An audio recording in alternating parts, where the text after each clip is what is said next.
Bien, bonjour à tous. Nous serons donc à même de poursuivre notre méditation métaphysique à partir de cette nuance qui sépare la pensée de saint Thomas de celle d'Aristote. Nous le savons, la doctrine d'Aristote réduit la substance à la composition de matière en puissance et de forme en acte. La forme, donc, est acte. La forme, chez lui, est donc ce qui, déterminé par la matière, constitue la substance. L'un d'entre vous hier m'a demandé de préciser comment entendre cette matière qui est pour Platon une négation. Une négation dans la mesure où c'est une détermination de l'idée universelle, seule réellement réelle. Et dans ce sens, toute détermination est une négation. Et la matière est, pour ainsi dire, de trop pour l'idée pure et nue, paradigmatique, qui exclut tout ce qui viendrait la déterminer. Et toute détermination est une détérioration, une chute dans le multiple pour Platon. La matière est donc une négation pour Platon, pour qui seule la forme est réellement réelle, mais pas pour Aristote, pour qui ce qui est réellement réel est la substance individuelle. Seul existe l'individu et non l'universel pour Aristote. L'individu est cette substance composée de matière et de forme indissociablement unie, de telle manière que la matière sans la forme se réduit à une privation et non à une négation. Voilà ce qui différencie la pensée d'Aristote de celle de Platon concernant la matière.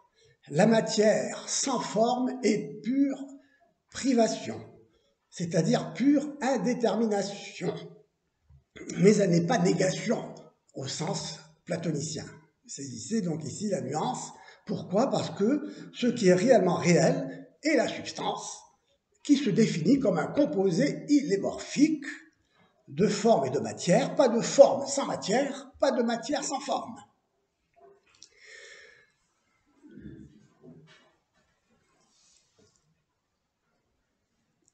Nous l'avons vu, saint Thomas ajoute à cette distinction constitutive d'une substance, à cette constitution de la substance comme une matière en puissance et une forme en acte,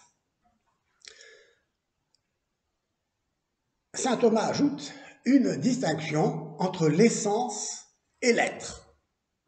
Comme si l'essence était réduite à ses yeux uniquement à la substance en tant que définie d'une matière et d'une forme qui la composent. C'est-à-dire qu'ici, le mot substance peut être donc traduit aussi comme essence.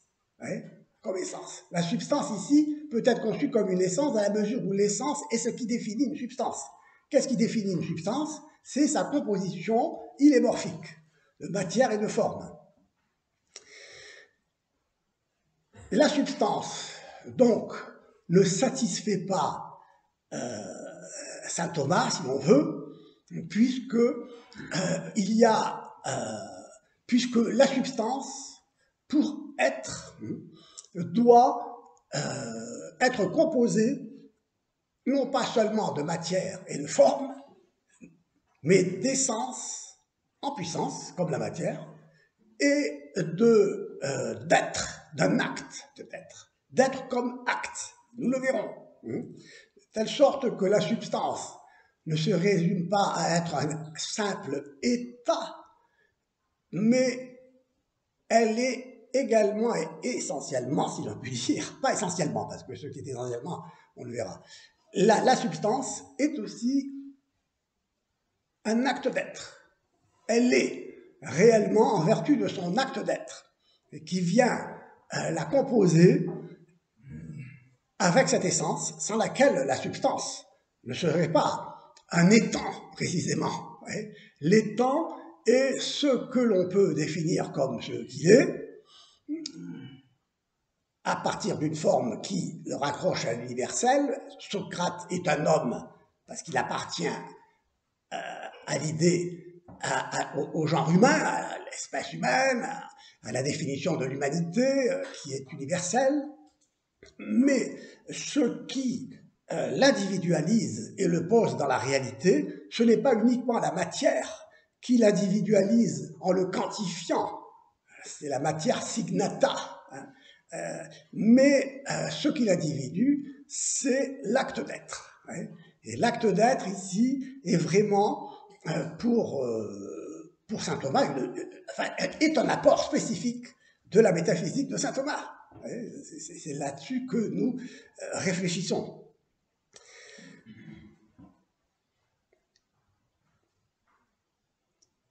Donc la substance est un étang. Un étang est composé d'une essence et d'un acte d'être. Et nous verrons que l'être, précisément, est acte. Ce n'est pas un état. On verra cela.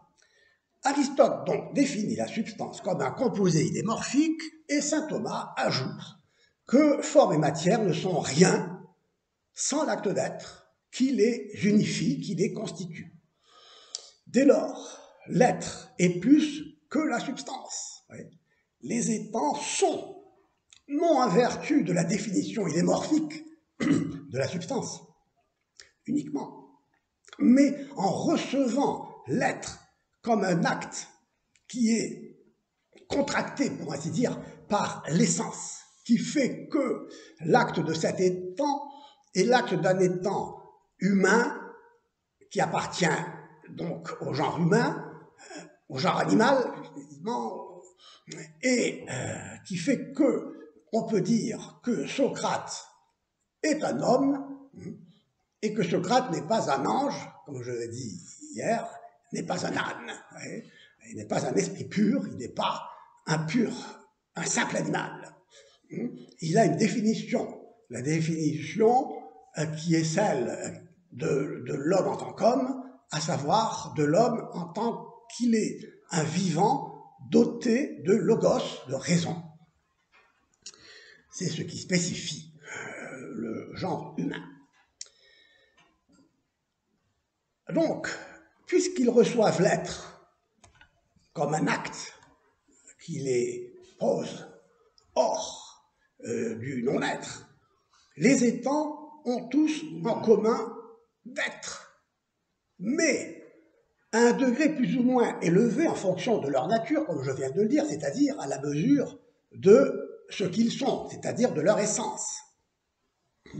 Mais l'être considéré comme étant ce à quoi appartient tous les étangs, tout ce qui est, se définit comme l'être commun, l'esse commune, c'est-à-dire un concept abstrait d'être en général, comme étant le plus universel des universaux. Considéré ainsi, l'être est un être de raison, indépendamment de la considération de la réalité effective et sans limitation quiditative, c'est-à-dire déterminée par une essence, il n'est pas cet esse commune un acte d'être. Il n'a aucune actualité positive. Il est uniquement considéré comme un être de raison. Du fait que tous les étangs communient en ce qu'ils sont, ils doivent avoir la même source, mais celle-ci se trouve en dehors de l'intellect. Nous le verrons, Thomas, à la suite d'Avicenne, distingue l'essai in re, l'être dans sa réalité extérieure, donné et offert au sens, et l'être in intellectu, considéré donc dans l'intellect comme un être de raison. Donc,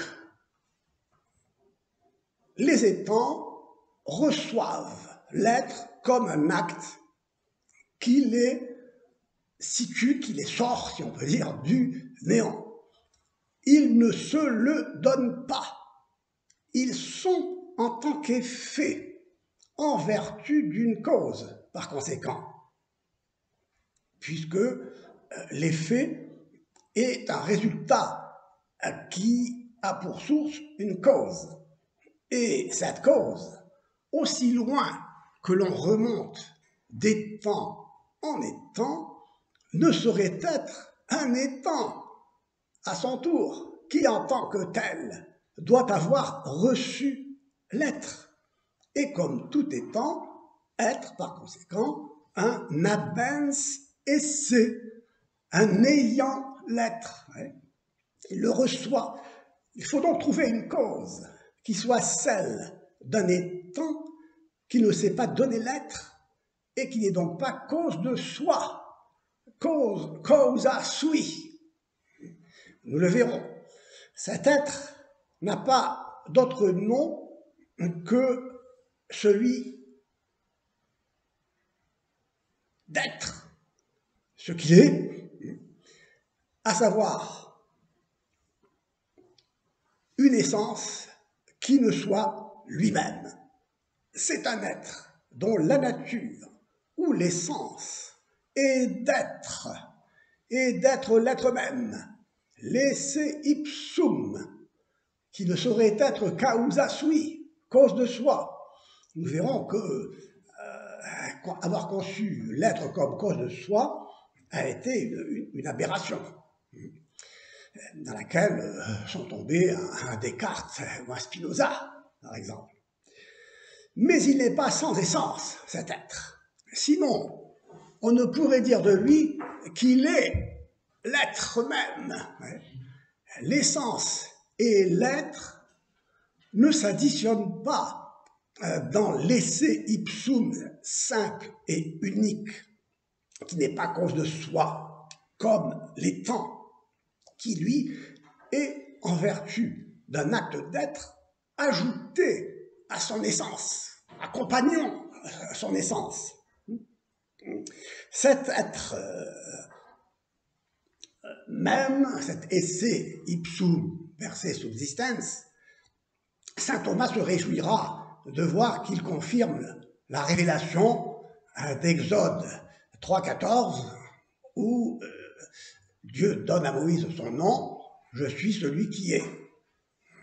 Même si cette lecture de l'Exode 3,14 a fait l'objet d'interprétations diverses et de remise en question même de cette définition du sum qui sum, sous prétexte qu'elle serait une traduction des Septante en grec, de l'hébreu.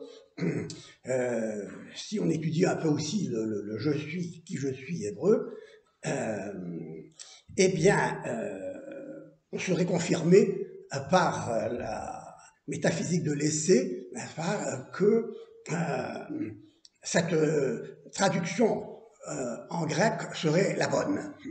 Mais on ne discutera pas de cela, puisque saint Thomas nous confirme que nous pouvons nous réjouir de savoir que Dieu se révèle comme celui qui est, puisque la métaphysique elle-même nous conduit à un tel être. Cet être n'est pas un étant dans lequel l'essence et l'être se distinguent réellement, puisqu'il n'est pas de l'essence d'un étant d'être. Il est de l'essence de l'esse ipsum d'être. Et c'est pourquoi son essence, c'est son être, c'est son essence en ce sens-là.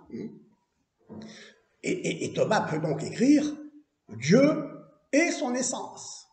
sa crudité ou sa nature, ou encore, en Dieu, l'essence ou la crudité n'est autre que son être. Cela ne signifie pas que Dieu n'a pas d'essence, mais que cette essence, que son essence, est d'être. Certains, comme Avicenne et Maïmonide, en ont conclu que Dieu n'a pas d'essence. Car, selon eux, s'il avait une essence, elle serait distincte de son être. Et il serait alors l'être de cette essence, dont il dépendrait pour être.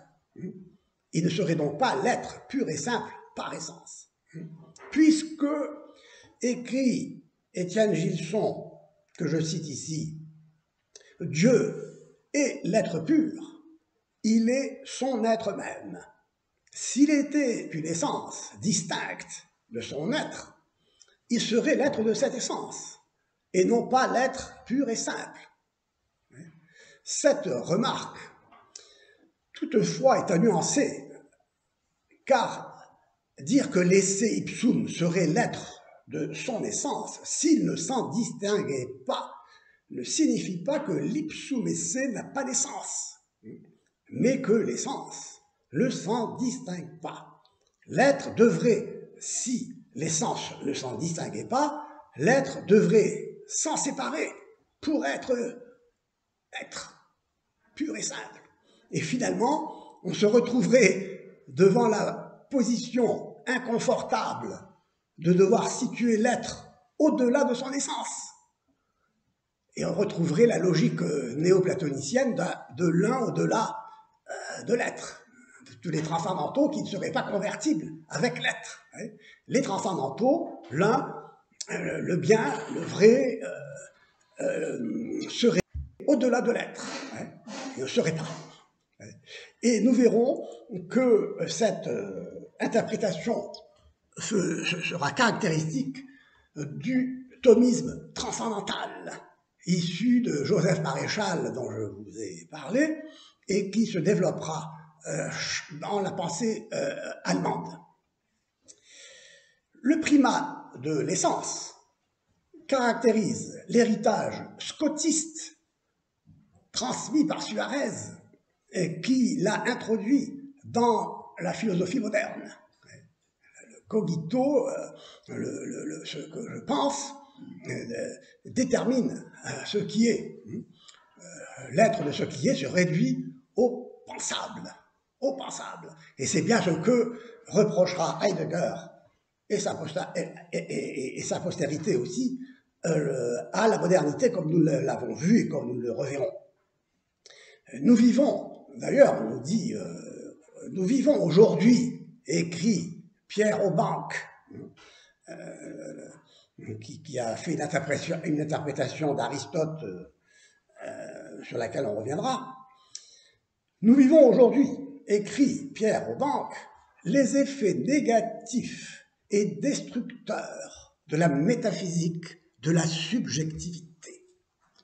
La métaphysique est responsable de la réduction de l'être à l'étant, de l'étantité à la représentabilité, de celle-ci à la calculabilité et à son corollaire, la disponibilité technique. Nous vivons aujourd'hui,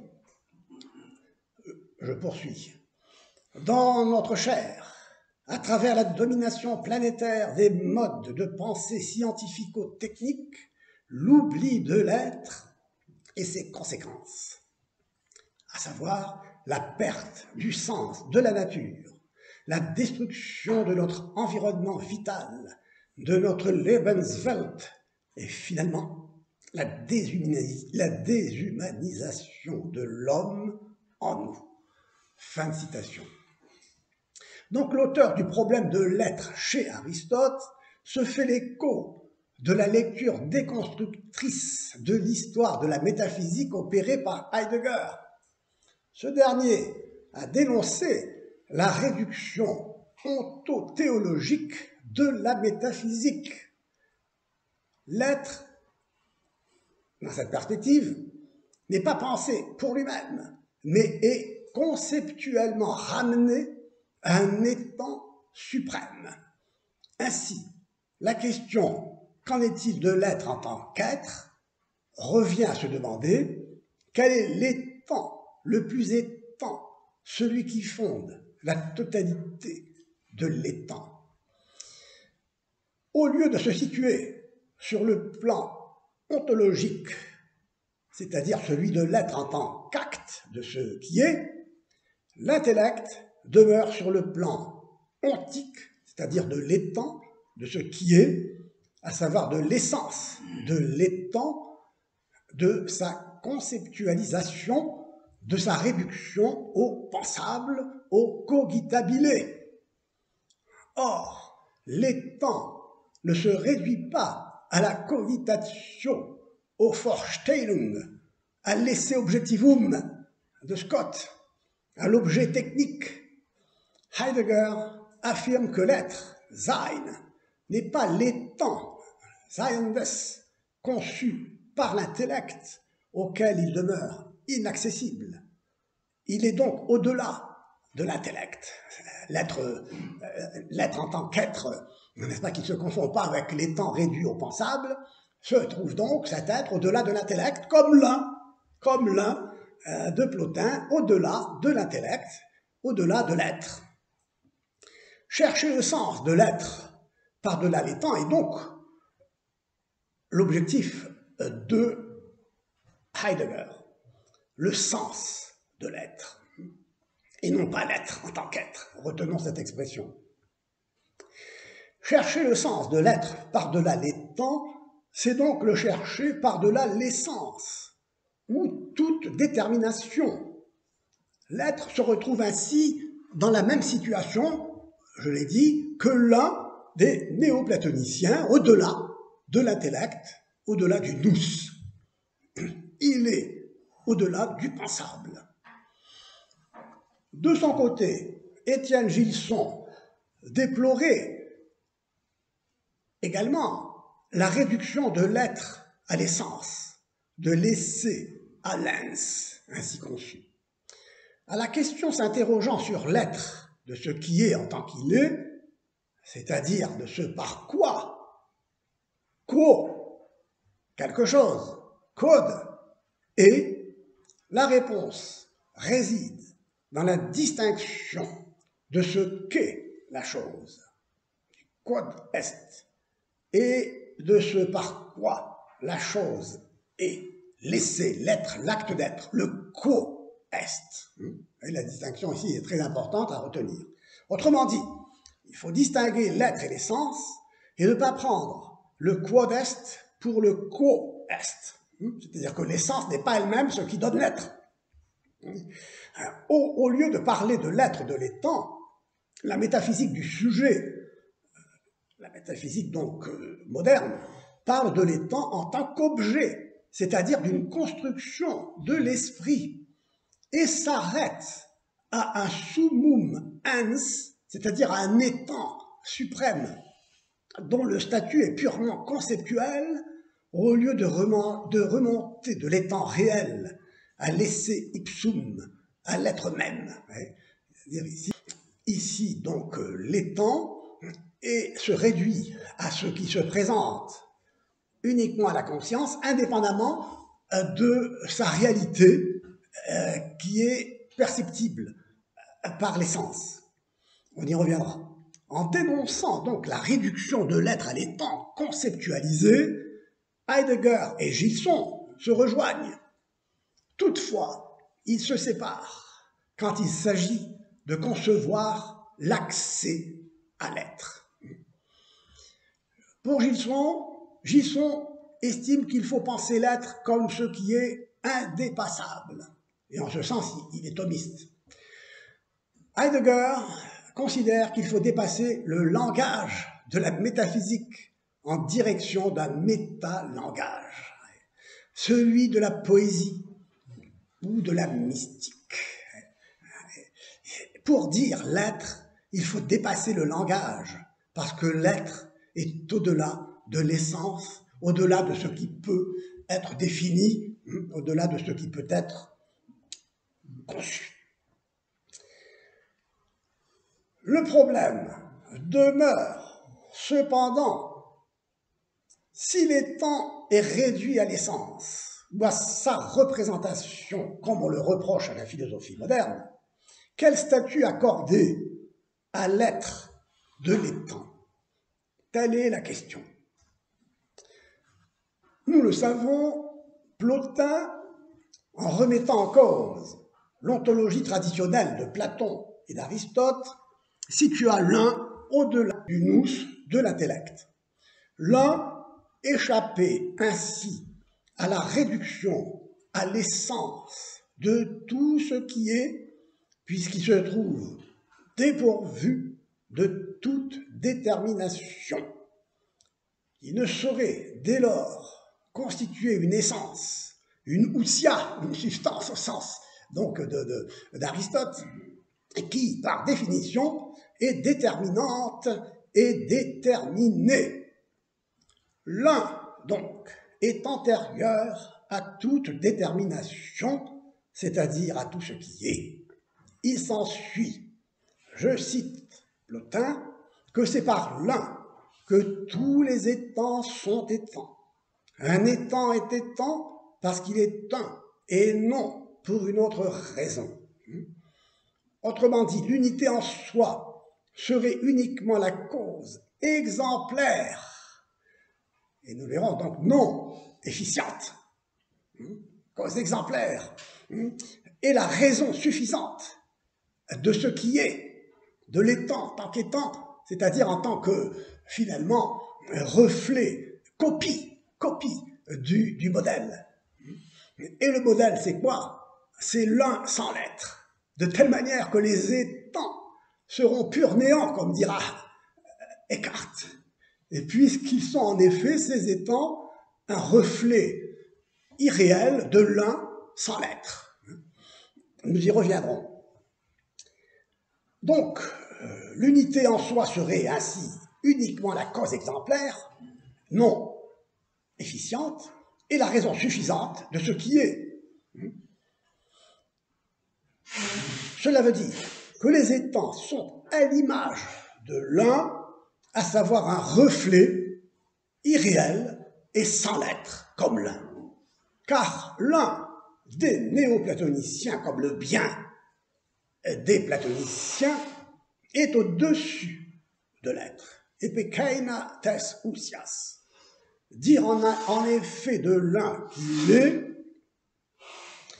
c'est dire qu'il n'est pas un, comme le démontre dans la première hypothèse émise par Platon dans son Parménide, où il se remet en question, et où, vous vous en souvenez, Platon, au sommet de sa sagesse, de sa science, sa philosophie, remet en question sa grande idée de la participation. Vous vous souvenez, en disant que si Socrate est Socrate, si Socrate est un homme, c'est parce qu'il participe à l'idée d'homme, et que la seule idée d'humanité, c'est telle cette réalité à laquelle il participe. Mais le statut donc du participer ici est tout à fait assimilé à ce à quoi il participe, à l'humanité. Mais ceci dit, donc si Socrate est homme parce qu'il participe à l'idée d'humanité, maintenant, si je dis que Socrate est grand, il faudra que cette idée d'humanité participe à son tour à l'idée de grandeur. Et cette fois-ci, la participation ne s'effectue pas entre le sensible et l'intelligible, mais uniquement au niveau du monde intelligible entre les idées. Et il faut que donc l'idée d'humanité participe à l'idée de grandeur. Mais pour que l'idée d'humanité s'unisse à l'idée de grandeur dans une proposition où je dis cet homme est grand, il faudra que ces deux idées participent à leur tour à l'idée d'unité. Et cette idée d'unité, c'est, ne l'oublions pas, ce qui est toujours réellement réel. Et il faut donc que cette idée d'unité, à son tour, se laisse participer et en se laissant participer, elle cesse d'être une. Hein, elle cesse d'être une. Et donc, patatrac, c'est tout le système de Platon qui s'écroule sur lui-même, puisque si l'un est réel, autrement dit, si l'un est, il n'est plus un. Donc, l'un pour être un doit ne pas être. L'un, c'est du non-être. L'un est au-delà de l'être. Il faut retrouver cette logique, n'est-ce pas, qui fait que, à partir du moment où l'un est le principe et non l'être, eh bien, l'un s'écroule sur lui-même, s'efface dans le non-être pour être un. Donc l'un n'est pas. De l'un, on ne peut dire qu'il est sans le déterminer et par conséquent le nier. Toute détermination est une négation. Il est bien au-delà de l'être, de l'essence ou de l'étant. Pour saint Thomas, l'être même n'est pas ce qui advient en dehors de l'un et que l'on concevrait faussement comme un étant, à l'état de chute dans le non-un, dans le multiple. Ni au-delà de l'un, ni en deçà, l'être même, l'ipsum esse, demeure étranger à toute conception ontothéologique qui le confondrait avec le summum ens, avec l'étant premier, l'étant suprême. Ouais. Et c'est ce que reproche Heidegger, en particulier à Hegel, pour qui l'esprit absolu est justement cet un qui se récupère au terme d'un processus qui est sa propre histoire. Au terme de sa propre histoire, l'esprit absolu s'identifie enfin à lui-même, cet esprit absolu, cette unité, cet un qui a voulu se laisser participer, qui a voulu se déterminer, qui a voulu s'affirmer, et en s'affirmant, s'est nié, en se déterminant, s'est détruit. Et donc il faut, par un mot, compléter ce mouvement de destruction, ce mouvement de destruction par un mouvement de reconstruction, ce mouvement de chute par une réélévation, si vous voulez, c'est-à-dire au sens où le retour à l'un, c'est l'expression de ce salut gnostique, finalement, par le savoir, un savoir absolu, où l'un, enfin, s'identifie à lui-même comme un sujet, le sujet absolu. Et c'est bien ce que la phénoménologie, c'est bien ce que, après Hegel, a été remis en question, à partir de Kierkegaard en particulier, et qui n'a cessé d'être remise en question, puisque nous l'avons déjà vu, n'est-ce pas, cette identité de l'un, cette identité vide de l'un avec lui-même, le conduit à sa propre, l'identifie à ce vide, à ce non-être, qui fait que si l'on veut bien saisir la condition de l'étant, comme le fera Heidegger, il faudra concevoir la condition de cet étant comme un Dasein, comme un être là existant, se trouvant en dehors de cette unité, de cette identité, de telle manière que le Dasein existe dans une auto-négation de soi,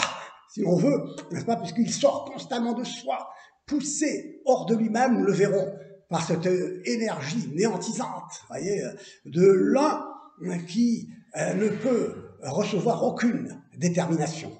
Et nous verrons que la pensée de Heidegger s'identifie, comme je le dis, à un plotinisme amputé du retour, puisque c'est bien ce qui caractérise la pensée du XXe siècle, une pensée négative, une pensée pétrie d'angoisse, n'est-ce pas, puisqu'elle est conscience de cette néantisation en laquelle consiste cette existence, n'est-ce pas, qui définit le Dasein comme ce qui sort de lui-même. Nous verrons cela. Donc, comme vous voyez, comme il est très important de bien saisir cette philosophie de l'être comme étant bien caractéristique de la pensée de saint Thomas, qui est loin de s'identifier à une métaphysique de l'un. Bien, nous allons en rester là, parce qu'il y a quelques minutes où on peut en profiter pour éventuellement poser des questions. J'espère que tout cela est clair. Enfin, ce qui est profond est simple, et ce qui est simple est difficile à comprendre. Mais faisons cet effort, et notre récompense sera grande. Est-ce que ça va? Est-ce que ça va? Est-ce que ça va?